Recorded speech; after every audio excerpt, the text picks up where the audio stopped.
Wherever you go, whatever you do, throw a little at it. Omax, Vest and Briefs. Delta மாவட்டங்களை வறட்சி பாதித்த பகுதி என அறிவிக்க வேண்டிய அவசியமில்லை என்றும் பாதிக்கப்பட்ட விவசாயிகளுக்கு தமிழக அரசு இழப்பீடு வழங்க வேண்டும் எனவும் சிபிஎம் மாநில செயலாளர் சண்முகம் வலியுறுத்தியுள்ளார். திருவாரூரில் செய்தியாளர்களிடம் அவர் பேசியதை தற்போது பார்க்கலாம். குறுவைக்கு தண்ணீர் வரல என்பது ஒரு பெரிய உற்பத்தி இழப்பு என்பதை டெல்டா மாவட்ட விவசாயிகள் எதிர்கொண்டிருக்கிறார்கள்.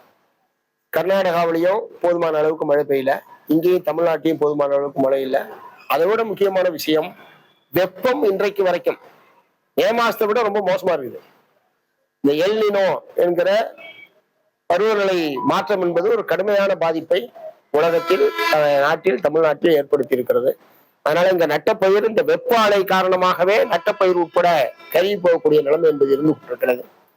ஆகவே இந்த ஆண்டு இயற்கை நம்மளை பழிவாகி இருக்கிறது என்ற முறையில தான் அது பார்க்க வேண்டியிருக்கு. அதனால நமக்கு அடுத்து வடகிழக்கு பருவமழை என்பதுதான் தமிழ்நாட்டுக்கு கூடுதலான மழை பெய்யக்கூடிய காலம். இந்த வடகிழக்கு பருவமழை காத்திருப்போம், நல்ல மழை பெய்தான் பார்ப்போம். அதனால இப்ப உடனடியாக வறட்சி பாதித்த பகுதி என்று அறிவிக்க வேண்டிய அவசியம் இல்லை. விவசாயிகள் பாதிக்கப்பட்டவங்க இருந்தாங்கன்னா அவங்களுக்கு ஒரு இழப்பீடு தரணுமே தவிர, இப்போது வறட்சி உடனடியாக அறிவிக்க வேண்டும் என்பதுல அது ஒரு உரிய காலத்தில் பொருத்தமான நேரத்தில் கோரப்பட வேண்டிய கோரிக்கை. நிச்சயமாக நாங்கள் பருவமழையை எதிர்பார்த்திருப்போம். தமிழ் ஜனம் சேனலை சப்ஸ்கிரைப் பண்ணாம பார்த்துட்டு இருந்தீங்கன்னா மறக்காம சப்ஸ்கிரைப் பண்ணிடுங்க.